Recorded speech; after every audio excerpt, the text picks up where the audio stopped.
Welcome to All in One Zone.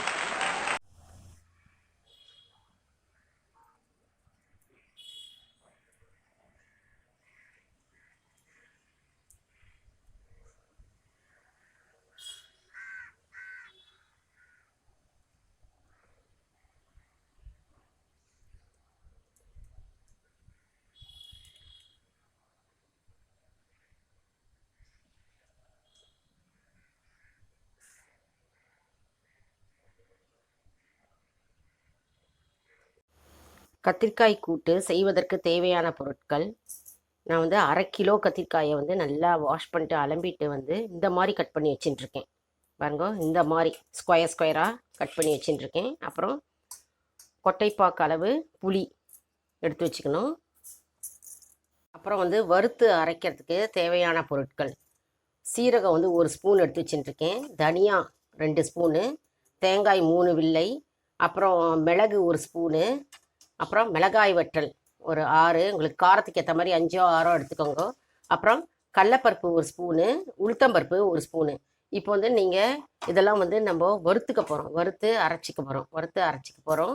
அதுக்கப்புறம் கூட வந்து பெருங்காயம் சேர்த்துக்க போகிறோம். பெருங்காயம் அதுலேயே போட்டு நம்ம மிக்ஸ் பண்ணிக்கலாம். அப்புறம் கருவேப்பிலை சிறிது சேர்த்துக்கணும். இப்போ இந்த சாமான்லாம் நம்ம வந்து வறுத்துக்கிறோம். ஒரு பேனில் நம்ம எடுத்து வச்ச சாமான்லாம் வறுத்துக்கிறோம். வறுத்துட்டு நம்ம மிக்சியில் வந்து நல்லா அரைச்சி எடுத்துகிட்டு வர போகிறோம். அடுப்பை வந்து மீடியம் ஹீட்லேயே வைங்க. ரொம்ப பெருசும் வேணாம், சின்னதும் வேண்டாம், மீடியம் ஹீட்டில் போடுங்க. கத்திரிக்காய் கூட்டு வந்து ரொம்ப இந்த மாயவரம் பக்கம்லாம் ரொம்ப ஃபேமஸ். இந்த கூட்டு ரொம்ப டேஸ்டியாக இருக்கும். கத்திரிக்காய் கூட்டு லேசாக நம்ம இந்த சாமானெல்லாம் வறுத்துக்கிறோம். இந்த பக்கத்தில் பார்த்தீங்கன்னா நீங்கள் வந்து நம்ம எண்ணெய் ஊற்றி கடுகு தாளிச்சிக்கிறோம். அதுக்கப்புறம் கருவேப்பிலை போட்டுக்கிறோம். அதுக்கப்புறம் சிறிதளவு பெருங்காயம் சேர்த்துக்கிறோம். நல்லா வறுப்படட்டும். இப்போ இந்த ஸ்டேஜில் நம்ம கொஞ்சம் கொஞ்சமாக கத்திரிக்காயை சேர்த்துக்க போகிறோம். கொஞ்சம் கொஞ்சமாக கத்திரிக்காயை சேர்த்துக்கிட்டு தண்ணி ஊற்றி போகணும். மேலே இருக்கிற எல்லா கத்திரிக்காயும் அதில் போட்டு தண்ணி ஊற்றிக்க போகிறோம். அதுக்கப்புறம் மஞ்சப்பொடி 1/4 ஸ்பூன், அப்புறம் உப்பு உங்களுக்கு எவ்வளோ தேவையோ. இது நல்லா வேகணும். இதில் வந்து நம்ம வந்து புளி கரைச்சி கொட்டிக்க போகிறோம். பாருங்க, நல்லா வேகணும். தண்ணி இன்னும் கொஞ்சம் சேர்த்துக்கிட்டு நல்லா மூடி வச்சு நம்ம நல்லா கொதிக்க விட போகிறோம். இப்போது கத்திரிக்காய் வந்து வெந்துட்டுருக்கு. இப்போ இந்த ஸ்டேஜில் வந்து புளிஜலத்தை நம்ம அப்படியே கொட்டிக்க போகிறோம். எடுத்து வச்சுருந்தோம் இல்லையா புளி, அந்த புளியை கரைச்சி இதில் கொட்டிக்க போகிறோம். அதுக்கப்புறம் நம்ம வறுத்து அரைச்சி எடுத்துன்னு வந்த இந்த விழுது, இதை வந்து நம்ம அப்படியே கொட்டிக்கிறோம். கொட்டின்ட்டு நல்லா வந்து கலரிக்கணும். நல்லா கலரிட்டு ஒரு மூடி போட்டு வேக வச்சுக்க போகிறோம். இப்போ இந்த ஸ்டேஜில் வந்து பருப்பு, அதாவது துவரம்பருப்பு வேக வச்சு குக்கரில் வேக வச்சு எடுத்து வச்சுட்டுருக்கேன். 1 கப்பு. அதை நம்ம அப்படியே கொட்டிக்கிறோம். அதுக்கப்புறம் வேர்க்கடலை வந்து ஆப்ஷனல் தான். உங்களுக்கு வேணும்னா வேர்க்கடலை போட்டுக்கலாம், இல்லைன்னா வேண்டாம், சேர்த்துக்க வேண்டாம். வேர்க்கடலை வந்து போட்டிங்கன்னா ரொம்ப டேஸ்ட்டாக இருக்கும். பாருங்க, ஒரு கைப்பிடி அளவு வேர்க்கடலை இந்த வேகட்டும். வேர்க்கடலை கத்திரிக்காய் எல்லாம் வந்து ஒன்றா வேகணும். அதாவது உப்பு காரம் எல்லாம் கத்திரிக்காயிலையும் சரி வேர்க்கடலையும் வந்து உள்ளே வெந்து உள்ளுக்குள்ளே ஒன்று சேரும். ஸோ அப்போ வந்து உப்பு காரத்தோட ரொம்ப டேஸ்ட்டாக இருக்கும். நல்லா கொதிக்கட்டும். இப்போது ஒரு பேனில் நம்ம கடுகு, பெருங்காயம், கருவேப்பிலை போட்டு தாளிச்சிக்கிறோம். கூடவே வந்து எடுத்து வச்ச மிளகா வற்றல் 2 மிளகா கள்ளி எடுத்து வச்சுட்டுருக்கேன். அப்புறம் உளுத்தம்பருப்பு 1 ஸ்பூனு, கடலைப்பருப்பு 1 ஸ்பூனு, அதையும் போட்டு இப்போ வந்து இதெல்லாம் லேசாக வறுத்துக்கிறோம். இது வறுத்து தனியாக எடுத்து வச்சுக்கலாம். தனியாக ஒரு தட்டில் எடுத்து வச்சுக்கிட்டு நம்ம வந்து அவரைக்காய் கறி பண்ண போகிறோம். அந்த அவரைக்காய் கறி வந்து அவரைக்காயை வந்து பொடி பொடியாக நறுக்கி குக்கர்லேயே ஏற்கனவே நான் வந்து வேக வச்சு எடுத்து வச்சுட்டுருக்கேன். அதை நம்ம இதில் சேர்த்துக்க போகிறோம்.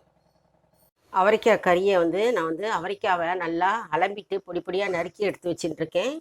இதை வந்து நான் வந்து குக்கரில் ஏற்கனவே வேக வச்சு எடுத்துக்கிட்டேன். ஸோ இப்போ இந்த ஸ்டேஜில் வந்து இந்த பேனில் வந்து நம்ம உப்பு மட்டும் சேர்த்துக்க போகிறோம். தேவையான அளவு உப்பு போட்டுக்கிறோம். போட்டு ஒரு கிளறிக்கணும். மிக்ஸ் பண்ணிக்கோங்க. நல்லா மிக்ஸ் பண்ணிட்டு இப்போ இந்த அவரைக்காயில் நம்ம வந்து இந்த தேங்காய் ஒரு மூடி தேங்காய் துருவி எடுத்து வச்சுட்டுருக்கேன். அதை அப்படியே போட்டுக்கிறோம். போட்டுட்டு நம்ம அப்படியே லேசாக கிளறிக்கிறோம். அதாவது மீடியம் ஹீட்லேயே வைங்க, கேஸை பெருசாக வச்சிடாதீங்க, இல்லைன்னா தீஞ்சு போயிடும். அப்படியே அடியோட லேசாக நம்ம கிளறிக்கிறோம். அப்புறம் இந்த ஸ்டேஜில் வந்து நம்ம கடுகு, உளுத்தம்பருப்பு, கடலைப்பருப்பு, கருவேப்பிலை, மிளகாய் வற்றல் எடுத்து வச்சுருக்கோம் இல்லையா, வறுத்து அது வந்து தனியாக தட்டில் போட்டிருக்கேன். இதை வந்து லாஸ்ட்டாக இப்போ அப்படி போட்டுக்கிறோம். இது போட்டாக்க அப்புறம் நல்லா வந்து மிக்ஸ் பண்ணிக்கோங்க. மிக்ஸ் பண்ணிக்கலாம். அதாவது சாப்பிடும்போது நடுவில் வந்து கடிப்படும்போது ரொம்ப ருச்சியாக இருக்கும். இந்த உளுத்தம்பருப்பு, கடலைப்பருப்பு அதெல்லாம் வந்து சாப்பிடும்போது ரொம்ப ருச்சியாக இருக்கும். அதனால தான் வந்து நம்ம கடைசியில் வந்து நம்ம வறுத்து தனியாக எடுத்து வச்சுட்டுருக்கோம். ஆரம்பத்துலேயே இந்த பேனோடு நீங்கள் போட்டேன்னா, காயை போட்டேன்னா வந்து அது வந்து அவ்வளோ ருச்சியாக இருக்காது. அது வந்து சாஃப்டாகிடும் அந்த தண்ணி பட்டு. தனியாக எடுத்து வச்சுட்டா நல்லா கடிப்படும்போது ரொம்ப டேஸ்ட்டாக இருக்கும். இது ரொம்ப குயிக்காக ஈஸியாக செஞ்சிடலாம். அதான் குக்கர்லேயே வேக வச்சதுனால டக்குன்னு ஈஸியாக ஆஃபீஸ் போகிறவாலாம் டக்குன்னு குக்கர்லேயே வச்சு வேக வச்சு எடுத்துக்கலாம். டக்குன்னு வெளியில் போகிறவா அவளுக்கெல்லாம் ரொம்ப ஈஸியாக இருக்கும். இப்போ தனியாக எடுத்து தனியாக வந்து வேக வச்சா கொஞ்சம் டைம் எடுக்கும். அப்படியும் செய்யலாம். நீங்கள் அவரைக்காய், பீன்ஸு எல்லாம் தனியாகவும் பேனில் போட்டு பண்ணலாம். நான் வந்து டக்குன்னு ஸ்பீடாக செய்யறதுக்கு இது வந்து குக்கரில் வித்தின் 5 மினிட்ஸ் இந்த காய் வந்து ரெடி ஆகிடும். நம்மளுடைய காரசாரமான கத்திரிக்காய் கூட்டு அப்படின்னா கத்திரிக்காய் கொஜ்ஜு எது வேணால் நீங்கள் சொல்லலாம்.